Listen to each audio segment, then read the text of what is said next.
Thank you very much. Thank you. Thank you so much. Thanks to all of you. Thank you. Please, everybody, have a seat.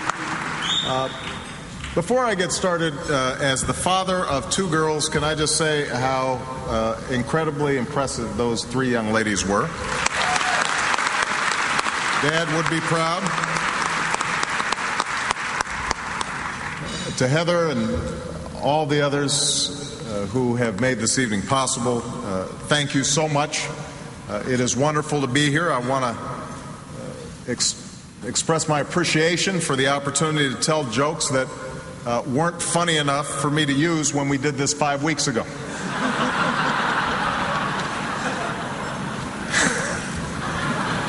Whatever. The jokes may not be as good, but neither is the guest list.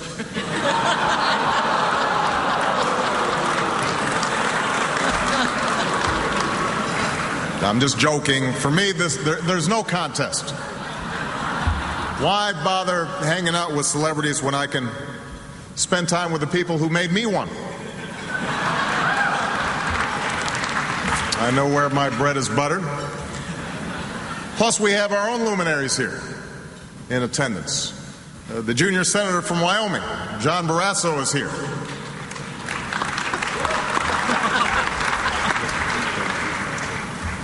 I'm sorry, John Barrasso skipped this evening.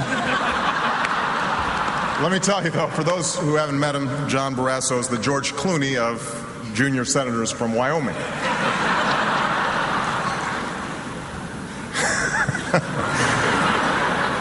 It is great to be here with so much talent from the world of TV and radio. Despite the flood of new media, I think your programming is more relevant than ever before. At least that's the impression I get when I read the blogs every day.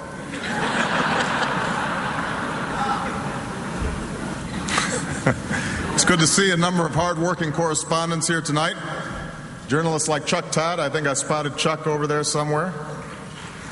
At this dinner, Chuck embodies the best of both worlds. He has the rapid-fire style of a television correspondent and the facial hair of a radio correspondent.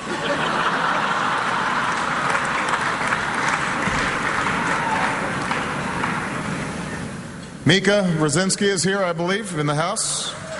Mika and I have a lot in common. We both have partners named Joe who used to be in Congress and don't know when to stop talking.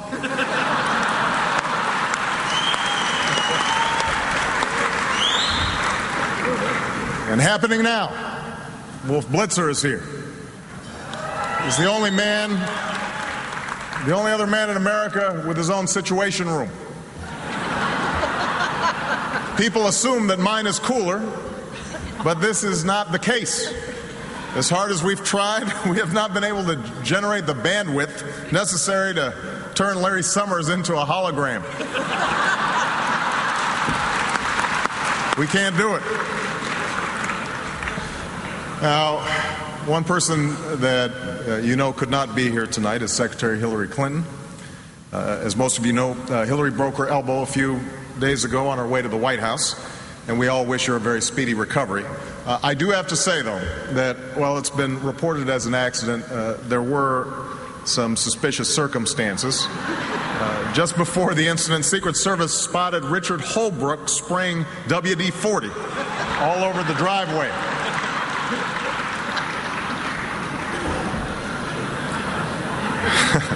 So now, on top of the cost of health care and energy and the recovery plan, we've got another fiscal problem. Fortunately, the lawyers tell me that Hillary's ready to settle. I have to admit, though, it wasn't easy coming up with fresh material for this dinner. A few nights ago, I was up tossing and turning, trying to figure out exactly what to say. Finally, when I couldn't get back to sleep, I rolled over and asked Brian Williams what he thought.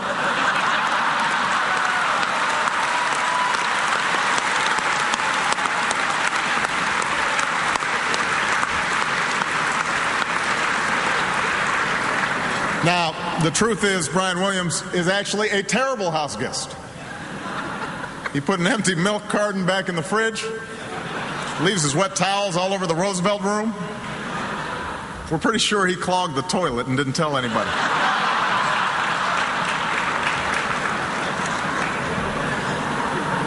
Although, I must say the whole thing was worth it.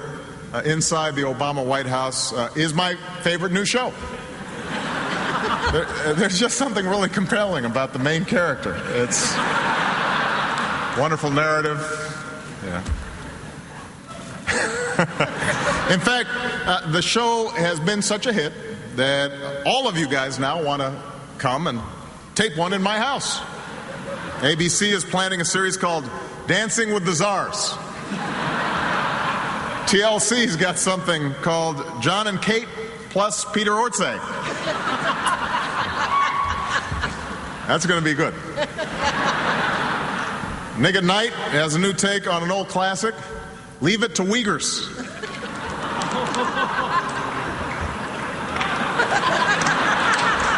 I thought that was pretty good. Of course, given the fiscal crisis in California, these shows all will be competing directly with Governor Schwarzenegger's new reality series, I'm a Celebrity, Get Me Out of Here.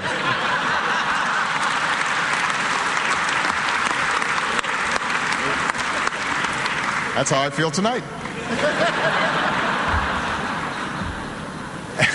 Look, it's nothing personal, but this dinner conflicts with my date night. I was supposed to be going out with Michelle for Thai food in Bangkok.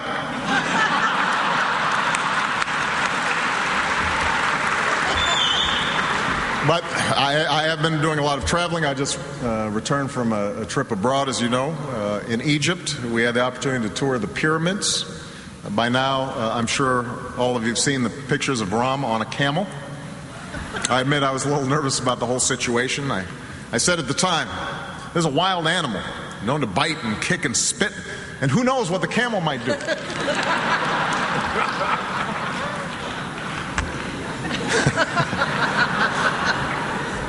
But I have to say, as I traveled to all these countries, I saw firsthand how much people truly have in common with one another. Because no matter where I went, there's one thing I heard over and over again from every world leader. No thanks, but have you considered Palau?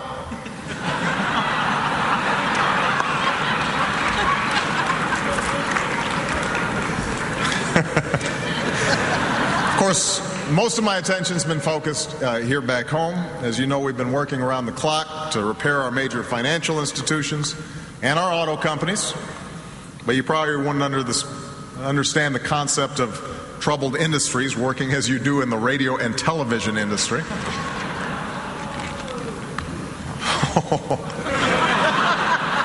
We don't joke about that, huh? That's not funny. One problem we're trying to solve is the high cost of health care in America. And I'm pleased that in our quest to reform the health care system, I've gained the support of the American Medical Association. It proves true, the old expression, that it's easier to catch flies with honey. And if honey doesn't work, feel free to use an open palm and a swift downward movement. Now, the challenges we face are many, and I'll be honest, I don't have all the answers. And when I'm not sure what's right, I often ask myself, WWLD, what would a wise Latino do?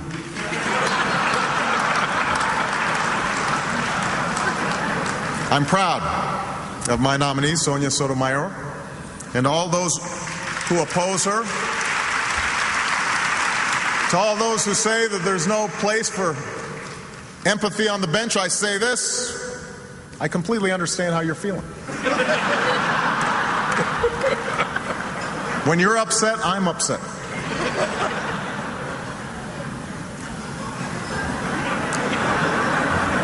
Another difficult challenge is how to help our automakers thrive in the 21st century. We tried a number of different approaches, and tonight I'm announcing a new one. It's a plan passed on to me by a close friend and advisor, Oprah Winfrey. So if each of you will look under your seat, you'll find that you get a car company. you get a car company. And Fox, you get AIG. Enjoy.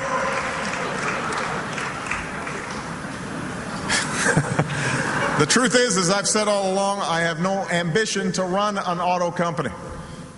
I'm not the salesman in chief, and GM will rise or fall on the quality of its products, like the taut, athletic design of the new Buick Enclave.